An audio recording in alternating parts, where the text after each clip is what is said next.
Bonjour.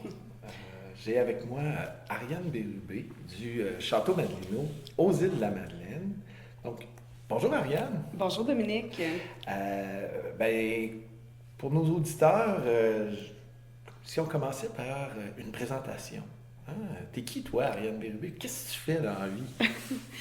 J'ai la chance d'être la directrice des ventes, marketing et communication au Château Madelino depuis 2013. Je suis originaire de Matane, mais j'ai eu la chance, l'opportunité de déménager aux îles en 2009. Et depuis, j'ai la chance de travailler dans le domaine touristique ici aux îles. On a cette conversation-là dans le cadre de notre projet qu'on fait aux îles de la Madeleine, là, le pacte. Et dans les Laurentides, mais là, on va se concentrer sur les îles de la Madeleine, en lien avec l'adaptation au changement climatique. On est dans une salle là, ici où est-ce que je vois des images hivernales des îles de la Madeleine, mais avant de parler plus en détail de ça, c'est quoi pour une organisation comme le Château Madelino les changements climatiques? Qu'est-ce que ça implique? Une question large, avec une question qu'on va essayer d'être le plus, le plus pratico-pratique. C'est sûr que pour nous, on a une entreprise hôtelière, touristique qui a aux îles de la Madeleine. Et c'est sûr que tout le côté insulaire, on le vit au quotidien. Et je pense que déjà ici, chez les Madelinos, chez les résidents des îles, c'est quelque chose qui est ancré dans notre quotidien. C'est, pour certaines personnes, c'est le nouveau sujet de l'heure, l'impact des changements climatiques. Mais ici, quand je côtoie, exemple, des collègues à l'entretien ménager, tu sais, qui sont à l'hôtel depuis 30, 35 ans, pour eux, ça faisait déjà du sens, il y a 35 ans, de faire attention comment ils faisaient la gestion des déchets, tu sais, quand ils faisaient l'entretien des chambres. Fait que par moment, c'est le fun qu'on arrive avec nos nouvelles pratiques, là, tu sais, éco-responsables, ils sont comme, ouais, mais tu sais, Ariane, on le faisait déjà, nous autres, en 85, telle affaire, tu sais. Puis ça me fait réaliser aussi que on a vraiment avantage à discuter un peu plus, en tout cas nous, ici, à l'hôtel, avec ces collègues-là qui étaient sans le savoir avant-gardistes avant le temps. Euh, Quand on pense à la question des changements climatiques aux îles de la Madeleine, on va beaucoup penser à l'érosion, aux tempêtes.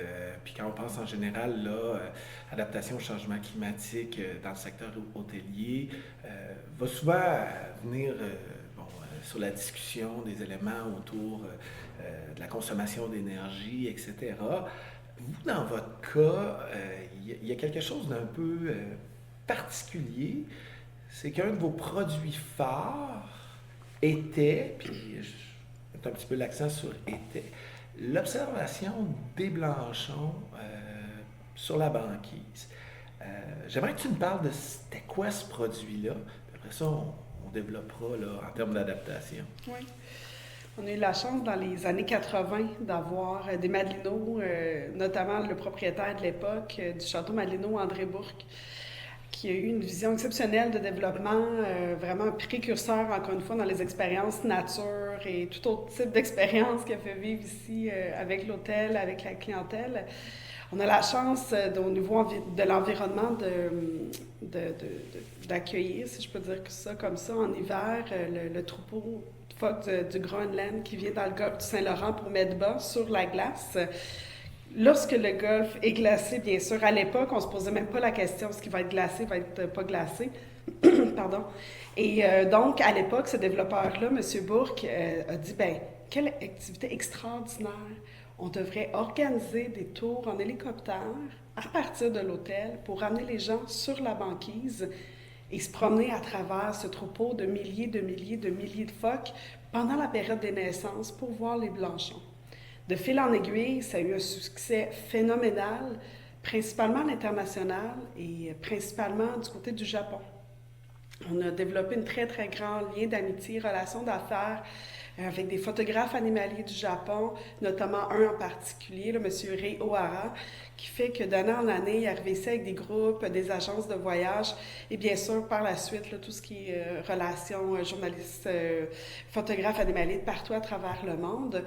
Et le commun des mortels aussi. C'est ça qui était fabuleux de cette expérience-là, parce qu'on ne devait pas être un explorateur qui avait déjà fait 3 mois en Arctique. Là, on a amené des enfants de 3 ans comme des personnes âgées de 85 ans. Là. faire l'expérience des Blanchons. Et c'était bien sûr une période de l'année qui est un peu plus ralentie aux îles. Donc c'était l'hiver, habituellement fin mars et fin février et tout le mois de mars.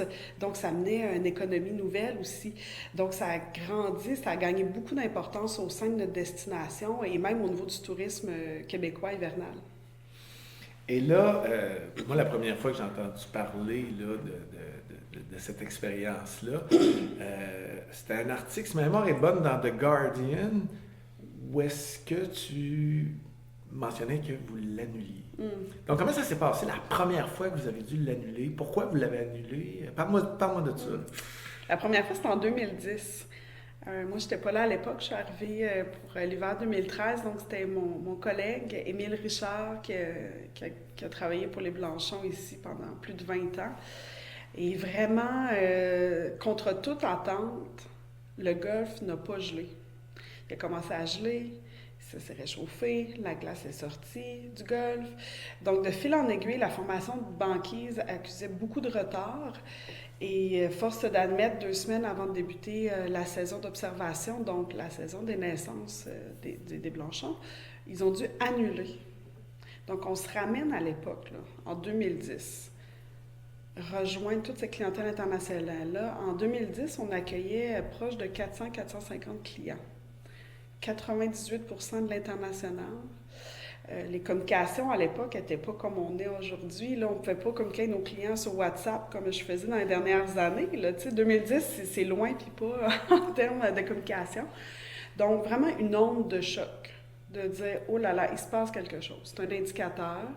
Donc, par rapport aux Blanchons, c'est probablement un des premiers symptômes qu'on a pris un peu plus la mesure de l'impact des changements climatiques, du réchauffement aussi. Et donc, cet hiver-là aussi, ça a eu de l'impact aux îles sur l'économie. Donc, on peut comprendre que tous les partenaires de l'hôtel qui, exemple, organisaient les visites guidées, les guides, les restaurateurs, nos fournisseurs, se retrouver avec 4 semaines moins de business, là, donc ça a eu une importance majeure. Et ici, oser de réaliser que, oh là là, OK, pas de glace cet hiver-là, qu'est-ce qu'il y en est au niveau de l'érosion? Donc, ça a été un peu la première porte d'entrée sur ce sujet-là.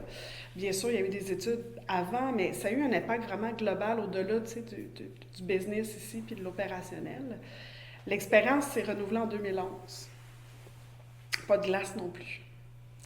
Donc, on reprend un peu avec un petit peu des roches dans l'engrenage parce que là, on se dit « Ah, c'est exceptionnel, revenez l'année prochaine, ça n'arrivera plus, le golfe va geler. » Tu sais, on est encore tout le monde un peu néophyte là-dedans, bien sûr. 2012, il y a de la glace, mais c'était pas des grosses glaces comme on avait connues, mais on a quand même tenu nos saisons.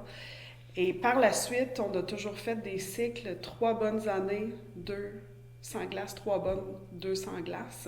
Donc, au fil de ces années-là, on a pu cheminer tranquillement, pas vite, sur qu'est-ce qui va en être de notre produit phare. Et au-delà d'un produit phare pour une destination, comme était l'observation des Blanchons, parce que c'était notre seul produit touristique exportable à l'international de manière concrète et importante. On va Très dire. unique. Là. Très unique parce que c'est le seul endroit au monde où on pouvait le faire. Vos plages sont superbes, mais il y a d'autres plages au Québec.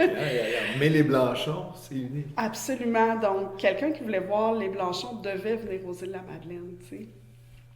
Donc, tout ça a amené là, la réflexion qu'on a, puis la discussion qu'on a aujourd'hui. Mais c'est ça, au-delà du fait que c'était notre seul produit international exportable, c'était aussi par rapport à l'entreprise, le Château Malino, notre ADN. Ça faisait partie de notre génétique. On opérait cette activité-là depuis 1985. On a vécu des expériences et des rencontres exceptionnelles. Je veux dire, c'est pas compliqué. Les Îles-de-la-Madeleine, au mois de mars, c'était rempli de Japonais qui habitaient à l'hôtel. On a rencontré des journalistes, des acteurs, des comédiens extraordinaires de partout à travers le monde. Puis il y avait une fierté à travers ça. Mais là, de se dire, oh, tranquillement, pas vite, on s'en va vers la prochaine étape de ça. Mais là, aujourd'hui, vous en êtes où, là? Avec... Tu sais, bon, tu m'as parlé de qu'est-ce que c'était... 11, 12, 13, 3 bonnes années, 2 années moins bonnes. Mais là, aujourd'hui, vous en êtes où, là, en 2024? Aujourd'hui, en 2024, nous en sommes... il y a un cheminement. tu sais, derrière ça, tu sais, parce que les années d'annulation qui ont été les plus difficiles ont été 2016 et 2017. Pourquoi? Ben parce qu'à ce moment-là, on ne savait pas non plus au niveau de la commercialisation comment s'ajuster. Parce qu'à la fois, on peut comprendre que depuis 2010, notre banque de clients avait dilué quand même. Nous, personnellement, avec l'entreprise, on n'injectait pas autant d'argent qu'on le faisait dans les années passées. On ne faisait pas autant de salons de représentation parce qu'on était tout un peu sur un qui-vive, parce que c'est quand même une opération qui est quand même très coûteuse à opérer. On peut imaginer faire venir 3-4 hélicoptères aux îles de la Madeleine, le fioul, les guides, les pilotes. On parle d'une opération qui est très coûteuse. Donc, il y a toujours ce gambling-là aussi. Pourquoi je dis que c'était les plus difficiles, c'est qu'à ce moment-là, en 2016-2017, on disait aux gens la possibilité que oui, ça se peut que ça annule, mais on pense que ça va arriver, prenez vos billets d'avion. On organisait tout le monde quand même, on faisait comme si. Et donc, quand on communiquait avec les clients, la déception était beaucoup plus grande. Donc, en 2017, lorsqu'on a vécu ces 2 années-là, on s'est assis avec l'équipe et on s'est dit, bien, si on est pour continuer, il faut absolument changer notre façon de le commercialiser. Il ne faut pas avoir peur de dire ce qu'il y en est, puis d'amener les clients à, si ça fonctionne, vous êtes dans les chanceux, vous êtes dans les privilégiés, parce qu'on s'en va vers la fin, tu sais. Fait que c'était plus ça, et là, on a embarqué un peu dans notre technique, de dire aux clients, on vous met sur notre liste d'attente. Si ça fonctionne, on communique avec vous. Donc, on crée une attente, mais en même temps, les gens savaient que ça se pouvait que ça ne fonctionne pas. Mais ça, honnêtement, c'était vraiment... Je ne sais pas si moi, personnellement, comme directrice des ventes, je vais revivre ça. C'était par moment les Jeux olympiques, la commercialisation de gambling. Là, parce que là, tu as des clients qui t'appellent de l'Australie, ils sont 10, ils sont comme, on prend nos billets d'avion, on n'a pas le choix. Puis là, moi, je regarde dehors, puis ils mouillent, là, tu sais. Mais je me dis, dans un mois, ça se peut qu'il fasse froid, tu sais. Fait que là, on est tout le temps en train de jumeler là-dedans, puis ce qui était beau, parce que maintenant je suis capable de parler au passé, ce qui était beau avec l'observation des Blanchons, le Blanchon en soi, le phoque en soi, c'est la connexion que les gens avaient par rapport à cet animal-là, honnêtement. Oui, on parle des ours polaires, on parle des safaris en Afrique, c'est tout le même type de clientèle, là. C'est tous les mêmes marchés. Mais les gens arrivaient ici, puis tu sais, il y en a, là, des adultes, là, des professionnels, des photographes animaliers qui arrivaient avec leur petit toutou, genre de phoque de quand il y avait 5 ans, puis moi je suis devenue photographe parce que j'avais vu un phoque à la télé, puis tu sais, il y en a qui venaient vivre des expériences, tu sais, comme, tu sais, mystiques un peu en arrière de ça. Fait que, tu sais, les gens, quand ils réservent pour venir, puis ils veulent que ça fonctionne, puis ils regardent les cartes météo à l'infini, puis ils t'appellent à tous les jours, là. Ah, il pleut aux îles, ta. Tu sais, ça amène une autre gestion que simplement... Parce que nous, les gens ne pouvaient pas réserver sur notre site Internet. Il fallait qu'ils passent par courriel avec moi. Fait que pour toute la logistique que ça impliquait. Donc, tu sais, il y avait tout ce caractère émotif-là aussi à gérer qui était devenu un peu difficile à la fin, tu sais, on va se le dire, là. Et donc, par peu bonheur, Mère Nature nous a donné des superbes saisons en 2018, 2019 et 2020. Et ce que ça a eu pour effet... En bas français, ça nous a recrinqué. Et là, on s'est dit, ah ben OK, on serait capable de gérer 3 bonnes, deux cycles d'annulation parce que, bon, la tendance au niveau du golf semble indiquer que ça va être ça. Et ce qui est arrivé en 2020, une journée avant la fermeture des frontières par rapport à la COVID, n'est-ce pas? Nous, on avait encore l'hôtel complètement plein de clients qui devaient retourner. Et on a terminé, puis le lendemain, la frontière fermée. Là. On a vraiment terminé sur la dernière chance, là, tu sais. Et ça fut une excellente saison, une belle saison, puis on est en paix avec la saison qu'on a vécue en 2020, tu sais. 2021, la crise sanitaire n'aurait pas permis de toute façon. Il n'y a pas eu de glace, tu sais. Mais cette année-là, tout le monde aux îles me disait « Ariane, mon Dieu, comment tu vas passer à travers s'il y a de la glace et les clients ne peuvent pas venir? » Parce que dans ma tête, je me disais « c'est une année perdue, tu sais. C'était vraiment comme devenu le sujet, là, tu sais. Heureusement, entre guillemets, pour nous, il n'y a pas eu de glace 2021, 2022, mais là, 2023, on était prêts, là. On était comme, on serait dû, là. C'est pas arrivé. Et c'est pas arrivé non plus cette année, en 2024, tu sais. Ça fait 4 ans. Ça fait 4 ans. Fait que, tu sais, on est en réflexion. L'année passée, on n'a pas fait de promotion, rien du tout. On a seulement alimenté un peu notre réseau. On avait quand même 200 clients sur la liste, mais on n'a pris aucune réservation. C'était s'il y en a, vous venez. Mais on parle maintenant beaucoup plus des Blanchons du passé, puis ce que ça fait. On s'est parlé déjà, le principe de la rupture. Comme moi, comme représentant nos ventes, marketing, les Blanchons, pour moi, c'était extraordinaire. Je suis allée dans tellement de pays pour parler des Blanchons, partir avec nos toutous, faire la promotion, puis j'étais comme, aïe, je suis fière, je viens de l'Est du Québec, puis là, je suis rendue au Japon, puis je rencontre genre 300 agents de voyage qui veulent venir chez nous au Québec. Il y avait quelque chose de trippant, puis on faisait beaucoup de commercialisation avec beaucoup d'autres entreprises qui font de l'hivernal au Québec aussi. Mais je les aime, je les apprécie tous, OK? Je pourrais toutes les nommer, j'adore, le carnaval de Québec, Bonhomme, je l'aime, là, tu sais. Mais là, je me disais, je suis à côté de Bonhomme, tu sais. Mais moi, j'ai un Blanchon dans les mains, puis c'est le seul endroit au monde que les gens peuvent venir l'avoir, puis ils veulent venir l'avoir. Tu sais, il y avait comme un thrill de vendeuse là-dedans, tu sais. Là, je t'en parle, tu vois, je suis comme animée, là, tu sais, mon nom verbal. Fait que c'est difficile de se dire, OK, mais là, tu sais, nous, l'équipe, on vivra plus ça, ce thrill-là, ce kick-là, tu sais, de partir en hélico, puis... Fait que, tu sais, il y a comme c'est comme une rupture. Tu sais, au début, en 2016-2017, on était comme, non, tu sais, on est dans une passe rough, là, mais tu sais, on va se reprendre, on se réessaye, tu sais. Fait qu'on s'est réessayé, puis ça a fonctionné, tu sais. Puis là, ben force est de constater que non, la séparation était nécessaire, le détachement, mais ça se fait pas en une journée comme ça. Puis, tu sais, il y a le côté relationnel, émotionnel à ça, mais il y a le côté business aussi, tu sais, parce que business-wise, février-mars aux Îles-de-la-Madeleine, trouver l'équivalent, c'était quasi impossible, tu sais.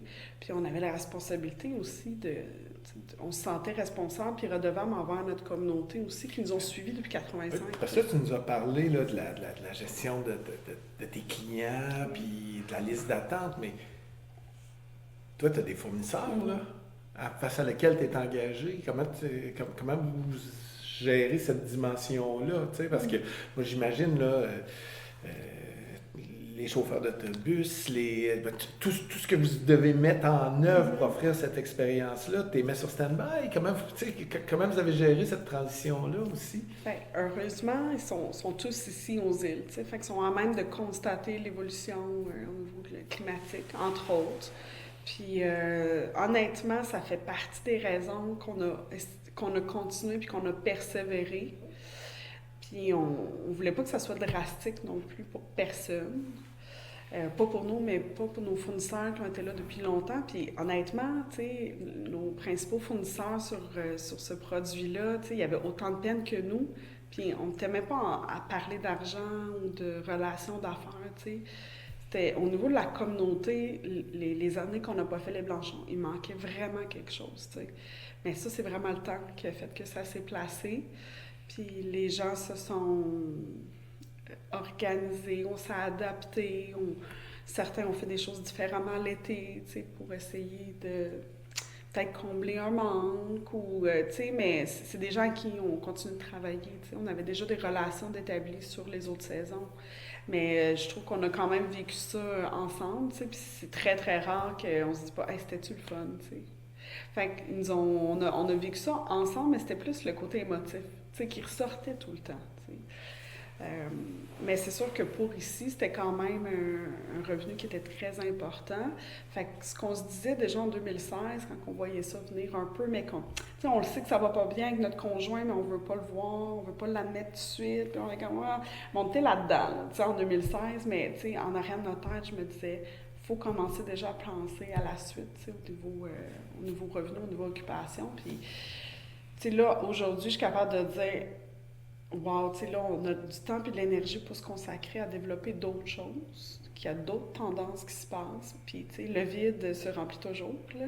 Fait qu'on est un peu dans cet espace-là, mais, tu sais, dire qu'on a tout vendu et jeté ou trié ou donné ce qu'on utilisait pour les Blanchons, c'est faux, là. On a tout gardé pareil. Puis, tu sais, vous le voyez à l'hôtel, là, cette semaine, tu sais, on a des photos, on vend des livres encore, tu sais, ça va toujours faire partie de notre ADN, puis on est un peu là-dedans, tu sais, comment continuer de faire vivre les Blanchons.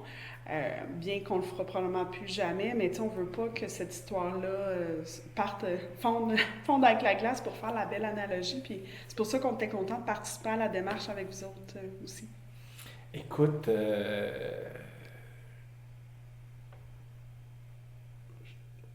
je réfléchis là, parce que tu réponds à mes questions quasiment d'avance. Euh, Là, donc si je comprends bien, vous ne l'offrez plus. Hmm. C'est une question intéressante, Dominique. Tu sais, là, c'est comme toujours dans mon analogie de rupture. Puis en passant, je ne suis pas en train de me séparer. Là, j'utilise toujours ça, mais si mon conjoint écoute il va l'écouter, je veux qu'il l'écoute, mais je veux pas qu'il ait peur. On a terminé, mais on ne l'a pas dit. OK. Bon. Ça veut dire qu'un client qui va sur notre site Internet aujourd'hui, c'est écrit nous sommes toujours en réflexion pour 2025, laissez votre nom, par courriel, tu sais. On ne l'a pas affirmé officiellement. Parce que la question ultime à ça, c'est s'il y a de la glace en 2025, Ariane, est-ce que tu es capable de vivre avec le fait de ne plus revivre les Blanchons? Ariane et l'équipe, là, je me nomme, mais c'est... Puis on a de la misère à répondre à cette question-là. On a vraiment de la misère. Fait que, tu sais, en plus, en 2020, juste avant la pandémie, juste après la saison, on a acheté beaucoup d'équipements neufs. Des habits Mustang neufs. On a beaucoup d'équipements neufs. Là. Fait que là, on est comme... Ah, mais là, tu sais, ça serait dommage de ne pas l'utiliser, mais en même temps, tu sais... Fait qu'on est un peu encore dans cette réflexion-là. Mais, tu sais, dire on repart la machine pour 2025, tu sais, j'ai quand même des appréhensions, honnêtement, parce que... tu sais, on ne sait pas depuis 2020 comment l'état de la glace réagira en 2025. Tu sais, parce que pour faire cette opération-là, ça nous prend au moins 3 semaines de bonne glace et que les hélicos volent à tous les jours. Cet hiver aux Îles-de-la-Madeleine, ça a été le festival de la brume tout le mois de mars et pratiquement pas de neige. En tout cas, on a fait du ski, je pense, 4 secondes, genre du ski de fond. Donc, je pense que c'est la fin. Ouais, je pense que et on se réconcilie qu'on a fait une belle saison 2020. On a eu beaucoup de plaisir. Ce serait périlleux de dire on reprend ça en 2025. Et comment c'est vécu ce deuil-là par ton équipe? Parce que c'est un deuil, c'est un certain renoncement. Bien, c'est sûr qu'on a eu le temps de s'y faire depuis 2020, là, quand même. Mais à chaque année, au moment où on prépare généralement les Blanchons, on a tout un petit « Ah, ce serait le fun », tu sais. Mais je pense que les gens, on est plus... l'équipe, on est plus en mode souvenir, un petit peu nostalgie, puis... c'est pour ça qu'on trouve ça important de garder des preuves de cette belle expérience-là dans l'hôtel. Mais les gens sont quand même positifs. Tu sais, moi, je suis pas des îles, mais les gens aux îles ont cette capacité de résilience-là qui me fascine et qui me fascinera toujours. Tu sais, hey, on a eu du fun, on est chanceux, on a vécu ça. Tu sais, puis on garde des bons souvenirs, mais on n'est pas non plus dans la... On n'est pas dans la tristesse nécessairement, tu sais. Donc, à partir de là, ce qu'on essaie de faire un peu aussi au niveau commercialisation, ou en tout cas, partage ou continuité, c'est faire des démarches comme on fait avec vous, pour parler de l'impact des changements climatiques, oui, mais notamment au niveau des produits touristiques, quand tu commercialises, quand tu opères, parce que nous, on n'est pas non plus des experts en environnement, mais si le côté, le volet plus opérationnel, on peut apporter quelque chose, ben nous, c'est une façon de faire vivre notre héritage à travers ça. Puis c'est un peu la démarche qu'on a prise aussi depuis 2016-2017 qu'on a embarqué là-dedans. Les demandes d'entrevue qu'on a maintenant pour les Blanchons, c'est tout en lien avec ça. T'sais. Fait que ça nous fait plaisir de poursuivre ça dans ce sens-là. Et là, tu mentionnes cette question d'opération-là. Et on va terminer avec ça. Pour quelqu'un qui fait de la commercialisation, pour un opérateur touristique, là, qui soit dans le secteur hôtelier ou autre, tu sais, tu as parlé que vous avez fait 4 secondes de ski l'hiver dernier. Bon, il n'y a pas juste en lien avec l'observation des Blanchons qui va se faire, en tout cas, certains deuils, certaines ruptures, certaines plus rapides, certaines plus lentes. C'est tu avais 3 conseils à donner aux gestionnaires touristiques qui voient leurs produits se transformer d'une manière, je dirais, majeure, ça serait quoi? Appelez-moi. Ça va me faire vraiment plaisir. Je dis ça à la blague, puis pas, tu sais, parce que moi, à l'époque, j'ai trouvé ça difficile quand même, parce que j'avais de la difficulté. Je parlais avec beaucoup de collègues, beaucoup de gens de l'industrie, mais j'avais de la difficulté à me trouver un comparant, tu sais. Parce que, tu sais, je me revois toutes les années d'annulation qu'on a fait, là, la journée que je devais annuler, tu sais, devoir appeler tout le monde, écrire tout le monde, recevoir toute cette déception-là. Euh, tu sais, puis les coûts qu'eux, ça engendrait, ils avaient tous, tu sais, des billets d'avion à l'international, tu sais. Puis la déception de ne pas le vivre, déception de l'équipe, déception que les gens ici, ben, ils travaillaient 4 semaines de moins dans l'année. Tu sais, il y avait tout ça, fait que c'était quand même, ça amène à notre portée, tu sais. Mais je vais répondre à ta question, mais ce qui est particulier dans notre statut aussi, c'est important de le mentionner, c'est que, tu sais, on est un hôtelier à la base, mais on aurait pu être un promoteur externe de l'observation des Blanchons depuis 85, tu sais, mais la vie a fait que le propriétaire disait hey, j'ai un hôtel, j'ai toutes les capacités pour accueillir les gens, on va pouvoir le faire, tu sais. Donc, ce qui fait que nous, dans notre deuil de séparation de ce forfait, de ce produit-là, notre core business n'était pas atteint. Mm-hmm. Ça fait quand même une grande différence, tu sais, parce qu'on savait qu'on allait passer à travers quand même, tu sais. Mais si notre entreprise aurait été uniquement basée là-dessus, avec d'autres produits d'observation ou de plein air, ça aurait eu un enjeu différent. C'est pour ça qu'à chaque fois qu'on a des discussions, le volet émotionnel surpasse le volet affaires, tu sais, parce qu'on n'a jamais vraiment eu une inquiétude palpable. Oui, c'est un revenu en moins important, mais on savait qu'on allait faire notre année, tu sais, entre guillemets, quand même. Le core business reste la saison estivale, quand même, tu sais. Donc ça, c'est important dans les propos qu'on amène, tu sais, on a pu vivre ça sans cette inquiétude-là, entre guillemets, tu sais. Bien qu'on n'est pas, comme on dit aux îles, en avant de notre bouée tant que ça, mais tu sais, c'est important à nommer, tu sais. Le conseil qu'on peut, l'élément que je me suis auto-développée avec le temps, mais que j'ai réalisé, je l'ai fait inconsciemment, mais d'être transparent avec le client, de ne pas avoir peur de dire la vérité. Tu sais, c'est pas qu'on cachait la vérité, mais de dire, ben voici réellement ce qu'il y en est, tu sais. Il y a possibilité que ça fonctionne, possibilité que ça ne fonctionne pas, tu sais. Puis il y a eu beaucoup d'éducation de fait à travers les clients. Puis ça, c'est un élément que je voulais mentionner, puis là, je viens de m'en rappeler, tu sais. Mais à l'époque, on a annulé en 2010, là, expliquer un impact de changement climatique à un client qui vient de la Chine. Tu sais, on n'était pas dans les notions qu'on a aujourd'hui, puis la clientèle ne l'était pas non plus. Puis ça, on a vraiment vu une différence. Tu sais, quand on a fait les saisons de 2012, 2013, 2014, les clients nous posaient des questions sur le changement climatique, la glace, mais pas tant, tu sais. Mais après les annulations de 2015, 2016, 2017, en 2017, quand les clients sont arrivés ici, c'était OK, mais là, l'année passée, il n'y a pas eu de glace. Qu'est-ce qui s'est passé? Le troupeau est allé où? C'était quoi les naissances? C'est quoi l'impact sur la glace? Fait qu'on voyait déjà un changement dans l'éducation de la clientèle, tu sais. Puis le faire en 2025, je serais vraiment curieuse de voir le type de clientèle qu'on aurait. Tu sais. Sincèrement, ce serait certainement des gens qui sont davantage intéressés à axer sur l'impact des changements climatiques, forcément. Fait que de ne pas avoir peur d'éduquer sa clientèle par rapport à ça, par rapport au changement climatique. Il ne faut pas avoir peur de le dire, tu sais. Puis, tu sais, tout comme, je sais pas, les stations de ski, ben, tu sais, ça se peut qu'il y ait une journée qui fait pas beau et les conditions sont pas belles, mais on le dit, puis les gens, ils vont apprendre pourquoi que sont pas si belles les pistes aujourd'hui, puis ils auront le choix d'y aller ou non, tu sais. Mais je pense qu'il faut faire davantage confiance à la clientèle aussi par rapport à ça, tu sais, parce que nous, à l'époque, puis je sais qu'il y a d'autres entreprises qui sont comme ça, on avait peur de perdre la clientèle ou du business, tu sais, fait qu'on le disait, mais on était comme... Fait que je pense que la clientèle est davantage éduquée, mais surtout sensibilisée. Donc, dans la commercialisation, il ne faut pas avoir peur d'aller dans cette optique-là. Et les gens sont curieux, ils sont intéressés de le savoir, tu sais. Maintenant, nous, on n'avait pas de plan B, tu sais. L'observation des Blanchons, ça prend de la glace, puis il faut que le golfe il gèle. Bon, ben, à partir de là, je ne sais pas jusqu'à quel point on a un contrôle, nous autres, là-dessus. Donc, est-ce qu'on a déjà analysé les possibilités ABC? Oui, mais rapidement, on se rend compte qu'il n'y en a pas, là, dans notre cas. Mais dans d'autres types de produits, certainement qu'il peut en avoir. Puis il ne faut pas avoir peur. Tu sais, on parle souvent de l'innovation, etc. Tu sais, c'est des thèmes, des fois, se renouveler, se réinventer. Mais c'est, c'est toujours parfois à nuancer, parce que c'était comme devenu tendance d'utiliser ces thèmes-là, je trouve.